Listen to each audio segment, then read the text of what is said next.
Now it is my pleasure to ask University Provost Willard Gingrich, who has been a big supporter of the programs at the Institute, to introduce tonight's lecturer.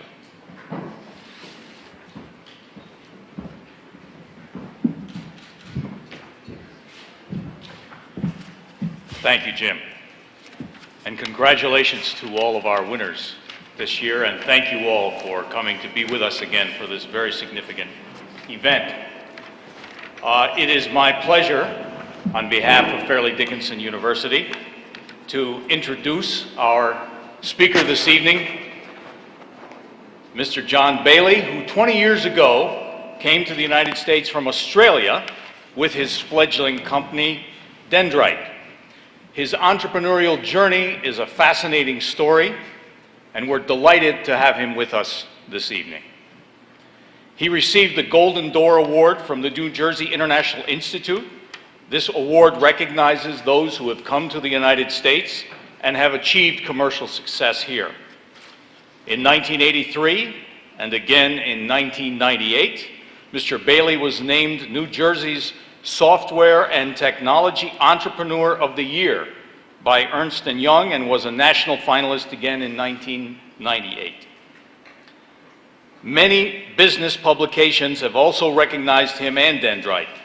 In 2005, Forbes magazine listed Dendrite among the 200 best small companies, and Dendrite ranked number 61 on Business 2.0's 100 fastest growing technology companies. In January 2003, Business Review Weekly ranked Mr. Bailye among the top 20 influential Australians in the United States. And in 2000, Fortune magazine listed Dendrite 44th among the 100 fastest growing companies in the United States. As we all know, these kinds of honors and statistics do not come without persistence, intelligence, organization, focus, and entrepreneurial spirit. It is now my pleasure to give you a representative of those qualities, Mr. John Bailye.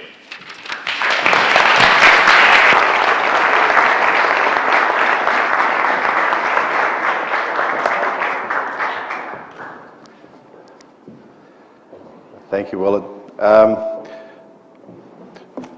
A couple of home truths. For those of you who say I never prepare, I recently became unemployed, so John Martinson, I prepared. John's known me for many years, and this is the first time I've had notes. Also to Justin, who gave my speech, thank you very much. I've had lots of wine, lots of food, and now I'm going to sit down, so thank you indeed. To the four of you, to the four of you, your companies, congratulations. It's wonderful. It's absolutely wonderful to see the spirit and love and affection that comes with each one of those businesses, no matter how different they are. And it reminds me that although I'm going to talk tonight about my last two businesses, I actually have had three. And the first one was when I was in high school, and I used to put on dances. And some of the stories tonight were a little bit in this line. We used to hire the bands, hire the light shows, go at risk and see if we could get enough people to the function to actually make a profit. And of course the secret is that you go just a little bit further than the local radio station so that your draw area is better. But the actual big secret in making money, for those of you who want to go into this business again, we discovered about in our third year of it, which was that instead of charging $1 a head, and this is back in, I'm going to say about 1962 or 3, but instead of charging $1 a head to go to a dance, we figured out that if we let the girls in for free and charged the guys $3 a head, we made a lot more money. So I give that to you. I'm too old to do gigs now, but it works. As a pricing policy, it works. So, I'm a trustee of Fairleigh Dickinson. I have the pleasure of being on this board. For those of you who are students here, you have a remarkable board. You have some extraordinary entrepreneurs. We learn as much as we give, but I do encourage you, have a good look around the people that are in your governance group. They are an unbelievably successful group of very diversified and wonderful businesses. I'm delighted to be here.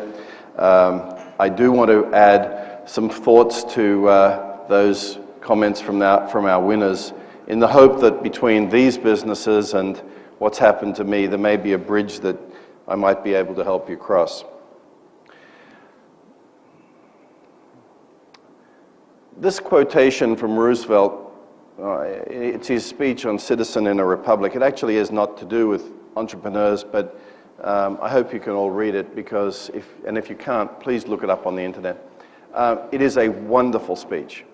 And amongst things that we can all take away from it is the reality that we can look at ourselves and say, you know, we really are the unabashed. We are the single leaders. And although many of us will strive, only some will succeed and many will fail. And the great wisdom in this speech, I think, is right at the end, where he says that the entrepreneurs, in our case, are never those timid and cool souls that know neither victory nor defeat. The passion of what you choose to do as an entrepreneur will distinguish you from those around you, but it's one of the great magnets in creating and running a wonderful business. So my journey tonight is to give you a little bit of information about the businesses, the last two businesses I've been in. I am a serial entrepreneur. I must warn you, I've never held a responsible job or actually taken someone else's money. So I've never held a job that other people aspire to. My first company I had for 12 years. I then started a second company we had for 20 years. This week we're selling that business. I've seen raw entrepreneurialism. I've missed paydays because we don't have cash. I have sought private equity. I've bootstrapped a business. I've had VC capital, and I've had public equity capital. Now I've sold a public company. It's quite a spectrum. Along that way, there are many learnings. I'm not going to possibly try and make them relevant tonight, but I would like to extract just a few thoughts that I hope help you go from your first businesses to what I'm sure will be even more successful third and fourth businesses. As we sell Dendrite today, it is a company of 3,500 people. It's 20 years old. It operates in 26 countries, 52 organizations around the world. We dominate 40% of the world's market share. We have $450 million in sales, 750 million market cap. But here's the one that I love most. We have $80 million in cash. We will never miss payroll again. The funny thing is, of course, that by the time the business is at this stage, it's not about me, it's not about the entrepreneur, it's about thousands and thousands of people who signed up for the dream, who took hold of it and changed their lives and changed the company by signing on, signing up, and getting engaged. And in doing so, they made the difference. It's really 5,000 or 6,000 people over our life to whom the accolades of this success really are due. And that's a lot about what I want to talk about. I want to talk about the people and how you bring the people in and how important they are to your company. You know, we see a lot about entrepreneurialism in the States, and you occasionally hear of other entrepreneurs like Murdoch today who wants to buy Dow Jones, or Branson who wants to buy the world. But you need to look at India or China to be truly awe-inspired. There are tens of thousands of fabulous, small, smart, driven entrepreneurial businesses in these countries. They are a beehive of activity. They are incredible places to go to. It's like a shot of adrenaline to go to these countries. Yet we have an amazing advantage in America. It's an advantage that I think comes from the capital markets that we've nurtured. It's an advantage that comes from having schools like the Rothman Institute that institutionalize and forever perpetuate the knowledge of entrepreneurialism and the goals that it embraces. Those structures make a tremendous difference. They've made it to us, and I've noticed it in many, many other successful companies. In my first company, we grew it no more than about $5 million, and in there lies a story that I want to come back to.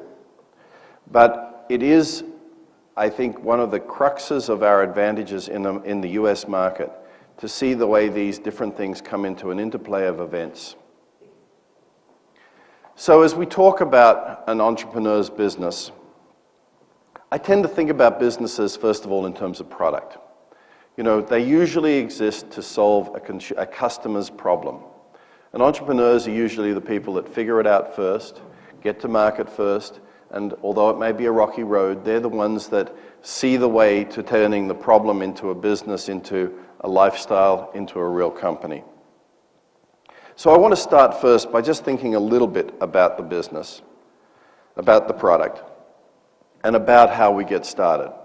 Because it seems to me that in the process of getting started lies one of the key reasons that so many entrepreneurs don't get started, which is that we can't wait until our product is perfect. We can't wait until the service is complete. We can't wait until we have the perfect and complete answer to the known problem in the market. Because, folks, you've got to get the runs on the board, you've got to get the revenue, you run out of mum and dad's money, and at the end of the day, you have to be in the market. And so, plan your business with iterative products. Plan your business so that you know that there's going to be another product. Tell your customers there is another iteration coming. There's version 2 that's going to get better. But get into the market. Also be very, very careful. You know, you've all learned about the Hawthorne effect, the fact that when you do market research, you can actually change a behavior by studying the behavior. And in fact, that happens when you're innovating in a marketplace. If you've got a marketplace in which there's no solution and you come in with the first solution, you need to be very, very careful that your presence in the marketplace doesn't actually change the expectation of the customer group that you set out to serve in the first place. So getting to the market quickly is really important. You've got to be just good enough for the customer to buy it. Not perfect, but good enough. And then teach them and treat them to the concept of iterative growth. Now, in doing that, let me also say that iteration is not multiplication. I can't tell you, I guess I've bought 30 or 40 companies in my life. In every single case, these companies have had the key product or service we want, and then a proliferation of other things. And I guess it comes from a sense of arrogance that all entrepreneurs have, which is that I've solved one problem, let me go solve another one, and another one after that. You know, we're God's gift to the solution of mankind's problems. But in truth, it is a very dangerous thing. Iteration means we're going to keep a one focus, we're going to improve our product over time, it's going to get better. Multiple products is when we get lost. Multiple products is when we get another great idea. And instead of dominating one space, we end up with a whole lot of products that are not dominating any space. And you know what? In a business our size, when we buy a company that's got multiple products, we tend to close down all but the product we want. And the reason we do that is that we can't afford the diversion of our scarce resources. And with 3,500 people, I can tell you I still have scarce resources. Scarce resources are the people you entrust to do something really, really important. It's the money you apply to an opportunity. It's the opportunity cost of not doing something else. You can't put these resources in 10 pots. You need to put them in one. And when you're a little company in a startup mode, that's really, really important.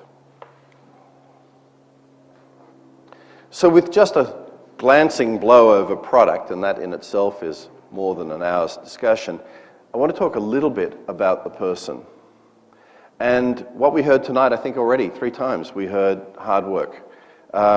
Inevitably, the entrepreneur is going to lavish unbelievable hours on their business. Some people will tell you that that work alone is why the business is successful, and I'm going to tell you that's not true. I'll tell you that my experience says that that work alone sets a tone that other people in the company want to follow. It sets a difference, but you're never going to turn a 9-to-5er into a 6-to-9er because you work and your light's on when they go home.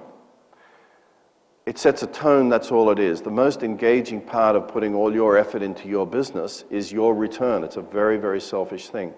And one of the issues, there are 2 issues that I would think come out of this that from my experience are extremely important. The first is that the amount of work you do and the amount of love and emphasis you put on it is never just yours. You're taking your family down this incredible roller coaster. My youngest daughter, at my farewell last week, discussed something about dendrite. And she considered she is a dendriter. Since she's been born, there has been Dendrite. There's been everything, every vacation has been punctuated by it. Every event has been affected by it. My wife moved countries for it. We have missed vacations, we have missed anniversaries, children's birthdays, almost every children's sports day. You will do incredible things in the name of your business, and you'll ask an incredible amount of your family. Make sure they're ready for that journey. Make sure that they're still signed up for it. It'll be devastating if they're not. The second part I found was it was very important to carve out a time that is just theirs. For me, I always left the weekends. I never, until I turned 50, I was never home before 9 o'clock for dinner. But I was always without any work from Friday night to Sunday night. That happened to work for me. Other people do it a different way. But my family got to know that there was a time of the week that was exclusively theirs. I would really recommend that to you. As your business grows, it will become very precious and very important. Now, for those of you who have already fallen asleep, and for those of you who've got really short attention spans, this is the one thing I really, really want you to listen to. It's what I really want you to understand, because you've heard it from 1,000 people, so I'm 1,001.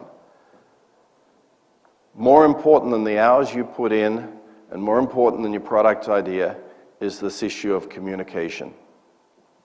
You know, what the company does, how it does it, is how you express it to people. The passion, the conviction, the understanding, the depth. All of that is why people join your company. It's a self-selecting mechanism from day one.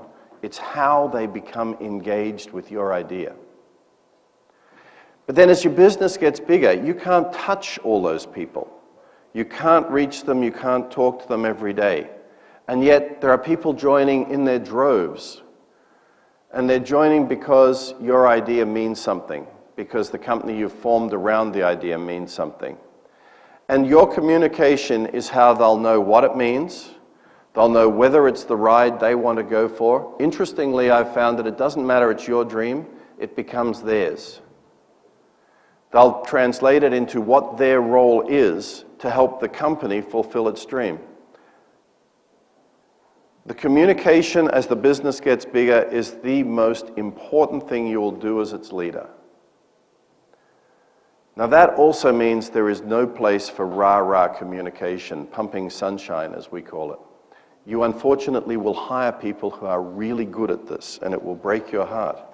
But at the end of the day, pumping sunshine can never be associated with you. This is the truth, the honesty, the anguish, the passion. This is you, and what you convey to your people is what they take home, good or bad. Okay, we got a problem, I understand what we've got to do, I know what my role is.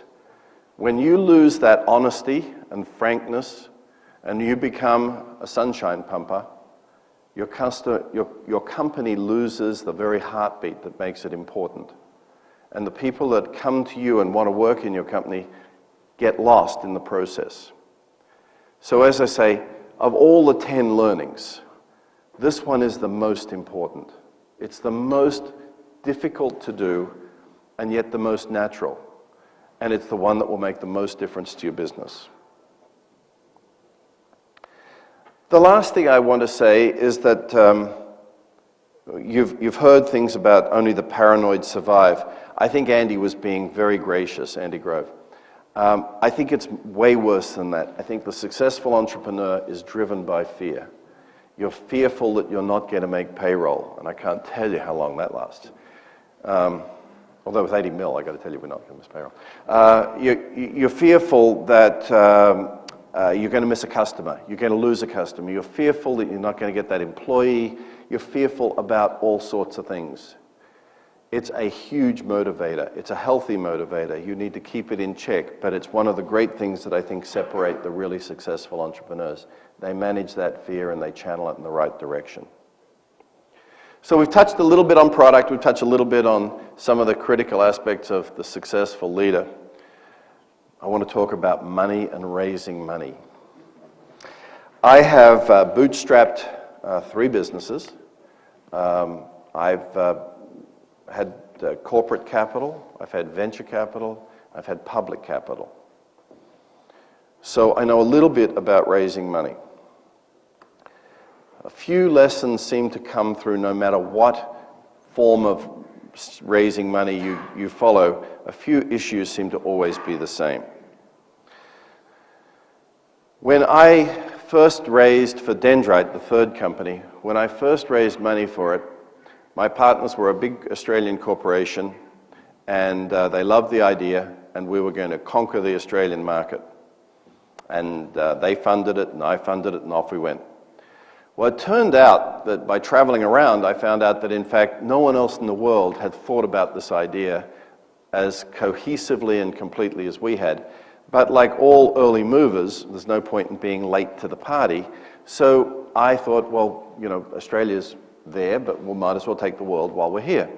Now, unfortunately, I didn't mention that to my funders.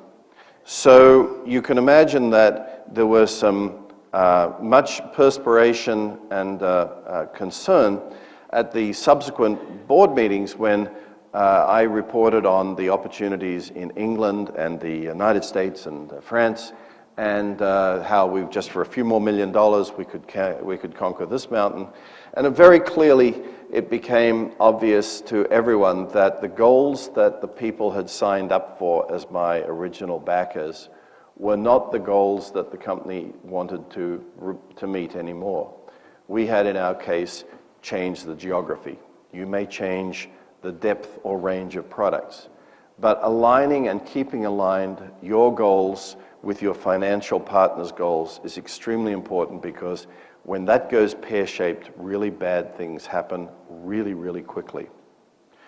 So that leads me to my my sixth and more painful learning, which is that, like banks who want to loan you money when you don't want it, never look for money for your business when you need it. You are too busy, you will do a very bad job at it, you will rush, and you will almost certainly make horrible mistakes. Planning for money is as important as any other part of your strategic plan. We knew we wanted venture capital. My original partners, who I think had put in either 7 or 9 million at this stage, it was an unseemly amount of money. Mind you, they would have, next Friday, they would have got back 550 million, so I suppose they shouldn't have cashed out. Anyway, they did. But what happened was that we were in a position where we needed money and we needed to move quickly, but we realized that we were really bringing partners into the business, and we wanted to, after divergent plans had been such a painful experience, we wanted to have partners that had the same plan. And we looked for venture capital, and we looked pretty long, pretty wide for it. I ultimately settled on a New Jersey company to lead the venture capital group. I got 3 VC companies, 3 because not having been in the market and being skeptical about it, I thought, well, don't put too much power in the hands of one company. I split the board, 5 votes, 2 votes for me, 2 votes for the VCs, and 1 for an independent 5th director. I have to tell you, John Martinson was the lead VC. He's been on my board for 17 or 18 years. My 5th director, 5th person, the impartial one that both of us liked or could work with, was on the board for 16 years. Like me, they'll be resigning at the end of this week when the company is sold. The reason that worked was multifaceted, but it's very clear that when you're buying into a financial partner, you need to be very careful of your goals and their goals and the alignment of those. So, when you're looking at a VC, look at what they offer. That's not money. They'll all have a valuation. The valuation, quite honestly, may be the least important thing that you get from the VC. Look at what businesses they've invested in that are like yours. How much do they know about your industry? Who do they know that you know? Who do they know you don't know in your industry? Look at what they do when they have a group of companies and they've got to distribute the work amongst the VC principals. Is the person that's courting you the person that's going to actually sit on your board? Is that a person you can and want to work with? Be very careful, be very thoughtful. Too often the temptation is to go with the best valuation. Too often that will be the worst possible outcome. In that process, reverse the due diligence. Venture capitalists are way more than money. And many of them have got great resumes, great promise, great stories. But reverse the due diligence. Come back into it and go talk to their companies. Talk to the CEOs that have worked with them. Talk to the boards of the companies where the venture capitalist's nominated director is going to be on your board. Talk to other boards he works on. Understand how do they work in good times and in bad. Remember that at the end of the day, they're going to take a good idea and help you make it into a great company. The money is a very small part of that. It's their reward for investing in you. But at the end of the day, you'll get much more from them than that simple first check. Which takes us to that third level of raising money, the IPO and the public markets. You know, it used to be a very clear goal for every entrepreneur to want to go there. I think it still should be today, although the markets are a terrible place to be for a young public company under these current auspices. The great thing about being a public company is if you've got very large customers at this stage, being a public business gives them confidence. It helps you sell. It helps give you credibility, particularly if your competitors, well, if you're an aggressive salesperson and the competitors are not public, I'll leave that to you to figure out. But you can take these and spin them into tremendous opportunities. Being public is a great sales vehicle. It is a great vehicle to recruit. It is a great vehicle to hold as the standard of the company. It's to say we are good enough to be public. We are big enough. We are important enough. It's a fabulous standard to strive for. Now, unfortunately, in the current market, public market, there are downsides that are quite significant since the Enron and the Global Crossing fiascos. And unfortunately, we're looking at a time when we're trying to legislate our way out of stopping human beings conducting fraud, which most of the world has figured out is not going to happen. Nevertheless, we're going to write tomes of laws, and we're going to make it extremely unlikely that smart young companies are going to want to go to the public market. Let me just give you some examples. When Dendrite goes private at the end of the week, we will save $8 million in audit and SOX fees. More than half of that is SOX. Sarbanes-Oxley is a complete black hole. You will, as a CEO, sign representation letters that the process by which your Russian subsidiary purchases stamps is perfect, and that the petty cash in Poland is balanced every day. You will sign representation letters that are meaningless, yet you have to have an organization that makes them meaningful. And the enormous amount of effort that goes into that is a tremendous drain on your business.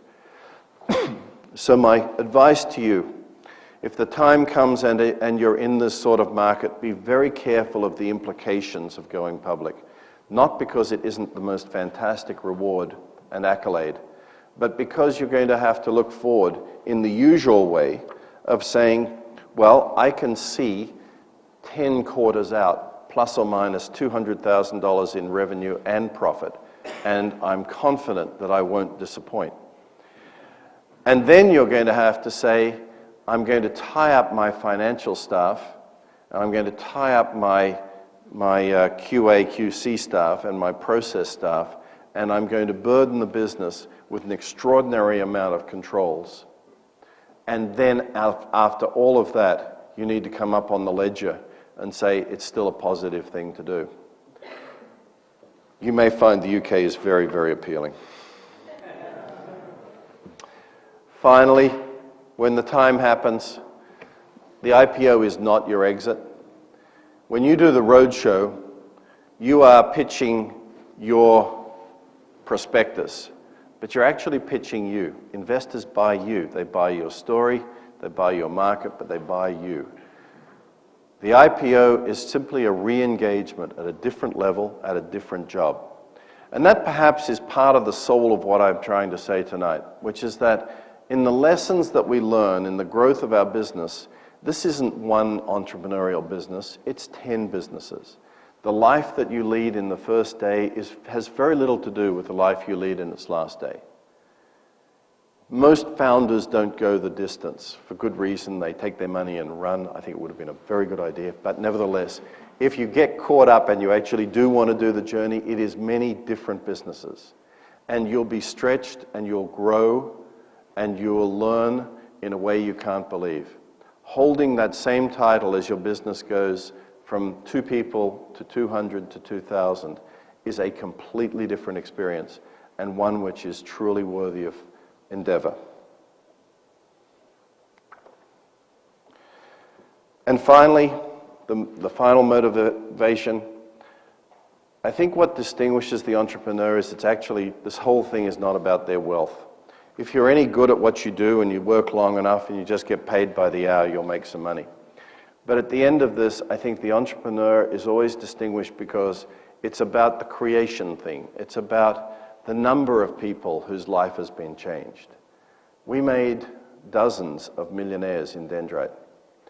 Those millionaires were people who signed on, worked hard, understood the dream, rose with the company, grew with the company, and we profoundly changed their life. But for every one of those stars, there were hundreds of people who educated their kids, who had more exotic vacations, who bought a new house earlier. We changed lives, and as entrepreneurs, that's what we do. We build businesses that change the lives of many, many people, and that's more important than the way it changes our own. Inevitably, that process leads to a last comment about stock options. Today, in the public world, stock options are under much scrutiny, and there's a great temptation to not use them. My advice to all of you is that stock options are the most incredible, wonderful device that you have available. They are going to create wealth, they're going to be a motivator, they're going to do grand things for you and your people. And some of the people you give stock options to won't be with you in the really big cashed out days. And some of them will. But stock options, despite the accounting treatments you'll be forced to take, are really a wonderful tool to ensure that you attract, keep, and reward the very best people. We gave them out at 5, 10, 15, and 20-year anniversaries, so they became synonymous with tenure. And I give that to you as a great idea. It worked very, very well. And then finally, because our job is always to under-promise and over-deliver, lesson 10A, do what you did tonight. Celebrate your victories. Enter every competition you can. When you win, bring your people. Hire as many tables as you can afford. Celebrate what happened in your company. You will find that not only does it change the life of the people around you, the people that you invite, but it also sends a great message to your customers, and it changes the vibrancy of the business. It's a wonderful way of rewarding the interim steps and celebrating those small victories that are so important in creating a great business. So to our entrepreneurs tonight, congratulations all of you. It is truly wonderful to see what you're doing. I hope that those of you who take this as their first business and plan to grow more and bigger businesses as a result, or Jason's $1,000, which is already earmarked for his next business, I wish you the best of your endeavors. I hope you have the same wonderful rewards and experiences that we've had, and most of all, I wish you well and completion of your degree, which is a great interim step, and it makes Mum and Dad very happy.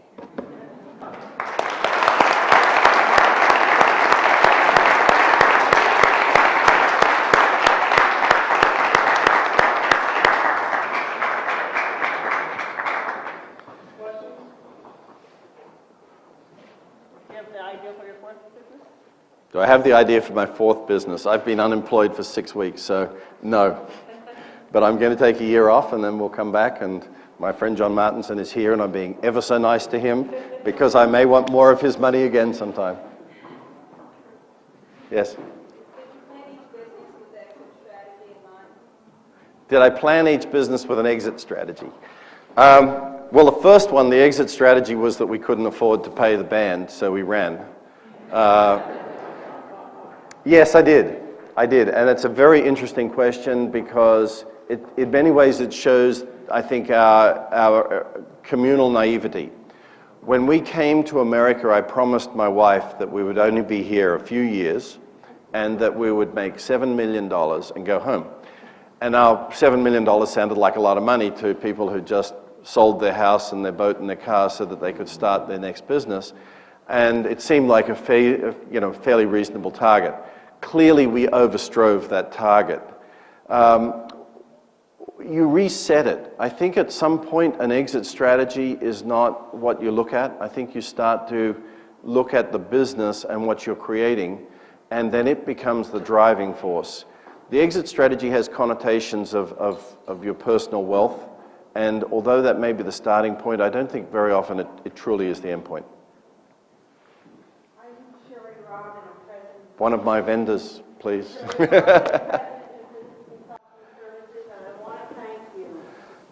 me the opportunity to start my business. In 1995, I was home recovering from a cancer operation. And I was always in the temporary training business, and I saw an ad in the New York Times for trainers for Dendrite. I typed a letter on a word processing machine, and I got called from Nancy and personnel. My first job was with Pfizer, the Sherlock system. She said, do you have the money to pay the people? I borrowed $1,800 to pay the trainer for my mother. 10 years later, I reached my dream. I gave up Christmas vacation. We were always busy, and we just finished a project with Pfizer with Leo in Malaysia this past summer. So you made some of my dreams come true. I'm going to miss working with you and the people, and thank you for the opportunity to make me a successful businesswoman in New Jersey, where I never miss my payroll with any of the people.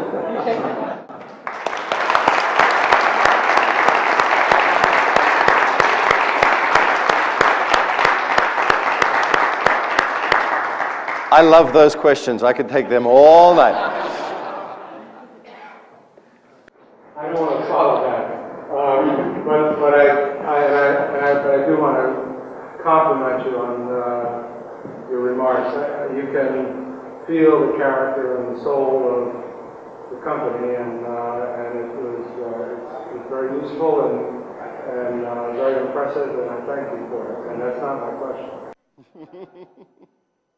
I noticed at the very early part of your talk that the sales chart for Dendrite was a little unusual in that there was 10 years of sort of no growth, or at least, attempting to get going, and then there was a sudden spurt in the last 10 years. Can you elaborate a little bit on what changes took place over that period of time that made that growth spurt happen? Yeah, it depends what you map. If you map percentage growth revenue year on year, you get the inverse curve. It looks like that. If you map growth, dollar growth, you get this curve. And it's got a long platform because when you double 200,000 the following year, it's still really small, particularly when the top of the scale is 500 million. So it doesn't tell the story. The story is truly year-on-year growth, and it's percentage revenue to percentage revenue. And that's what everyone studies. It's what you study. It's what everyone who works for you studies. You drive your business by each account that you serve and how it grows. And that's the secret of it. It's minding the pennies, the little accounts, the middle accounts, and watching and growing and having a strategy for every one of those accounts. Pretty soon they add up to a lot. Well, when you're doing it on a $200 million base and it's a 20% growth curve, it's pretty impressive. And it looks that way on the graph. But it's just, well, now you see I have media departments and creative departments, and that's how they chose to do it. You said that when you were talking to your investors in Australia, you were talking about going to the UK and the US. because we have a major pharma community here in New Jersey, but what, did you ever get to the UK, and why did you how did you find your way to New Jersey? Yeah, I should just clarify that. The question was, how did, when I was talking to when I was thinking about going overseas, did we ever get to the UK, and how did we find New Jersey? But I should clarify the start of that. I actually practice beg forgiveness later. So my financiers didn't find out about the UK and the US and Japan until I'd run out of money. And then I was begging their forgiveness, but I had great dreams. We're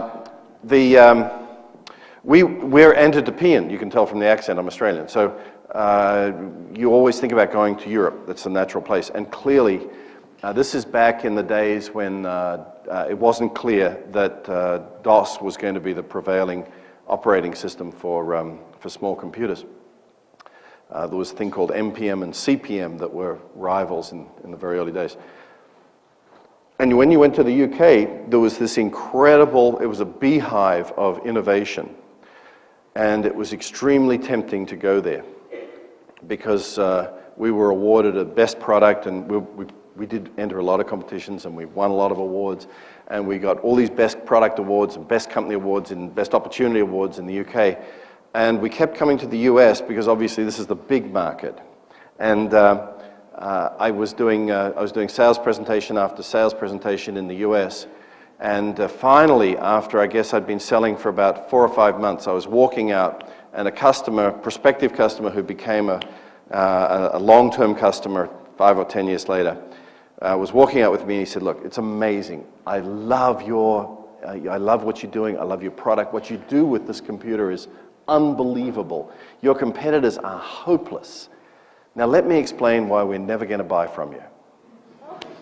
And he went on to tell me that this is a strategic acquisition, that we have made no investment in the United States, that we have no R&D here, that it's very clear that we're just sort of here to sell and run. And I thought, gee, I didn't realize I was that transparent. But anyway, he told me that, you know, until we put down our roots here, there was no way that a serious American company was going to buy from us. So I went back to Australia, and I think we had 28 employees, and I got 18 of them to move to the US. And that was the start of the company. And about 3 months after we moved here, we got our first big business. When you start out as a young entrepreneur, you're doing everything yourself. When you get to where you are, you're no longer doing everything yourself. How did you learn to give up control along the way? Grudgingly. How did I give up control? You know, one of the traps about being a founder is you've done everything. You've booted the mainframe. You've cut the lawns. You've packed the dishwasher. You bought the dishwasher. You know where the printing is cheapest, and you know where the temporary agencies that look after you the best are to be found. So you know all the mechanics, and it's really easy to believe that that makes you the best person to make all those decisions. The truth is, there's just too many. And the key point, I think, is that you have one really good person below you. And I will tell you, I've made this mistake, and I'll pass it on to you. People will tell you as your company grows that you need to bring in professional management, and you need to abdicate from day-to-day management, let the professionals run your business. That's absolutely true. The people that work for me know more about operating a business than I ever want to know about or actually care about. I truly don't care how we do the annual appraisals. What I care about is that we do them, and that it's not about money, that it's about developing talent. That becomes a really easy differentiator, to have someone who's a great operator. And I was very lucky for I guess the first 16 years, I had one person who worked with me as my chief operating officer. And he was very strong and very good. And he helped very easily separate me from those things. Now, was that I voluntarily separated? Not so much. So he had to cut off my fingers and send me away and do other things. But he was a lot better running the business than I was. And that was really, really important. On the other hand, when the business gets really big, I would say to you, don't abdicate from the presidential role. presidential role is the last operating role in a company. When you become a CEO, you're really just in strategy and you're managing up to the board and you're managing investors and doing all these other sorts of things. The president's role is your last contact with the reality of the day-to-day business. And to the degree that people want to come and talk to you, when you abdicate that role, you really do change your responsibilities. It should be the last thing you give up. I know you briefly talked about fundraising, like finding money to raise the capital. As a small business and like the other winners are also small businesses, what do you recommend as the best way to raise capital, to raise money with very little capital as we stand now? There's no question friends and family and the angel networks are great. Now, angel networks can be a little bit of a misnomer because they really are looking for companies that are going to do big things. So your dreams need to be big enough even for angels. Friends and family get you started, and I always made it a point of repaying those loans really quickly because you always wanted them back again later. In terms of the reality of raising money when you're a small business, you know, banks will loan you money if you've got a house with bricks and mortar to secure it. Well, duh. You know, that's not what you want. The very first rounds are the toughest, and they're very, very hard to get. And they're best fed from your own immediate circle rather than spending too much time going beyond it. And even if that means modifying your plans for a while so that you don't get into an area of financing that you don't want to spend time in. When you're through that first gate and you've got a business and it's replicable and you're transitioning from a product to a business model, I think the earlier you bring in venture capital, the better. There are two different sorts of VC funds in this room, at least two that I know of. Jim Gunton is here looking at very early stage businesses. John Martinson is here looking at later stage maturing businesses. There are VC funds that just do semi-angeling businesses. But the most important, the reason I say you want to get there as quickly as you can is that they take you from being a product and they turn you into being a real company very quickly because their goals are the same as yours. They want to grow you as quickly as you possibly can. And money is such a small part of that, I can't tell you. Getting to that point, money's like everything, and then it becomes nothing. And you never want to lose that transition. It's really important to know when it's gone from being everything to nothing. I don't know if that answered your question. Thank you very All much. right. Thank you.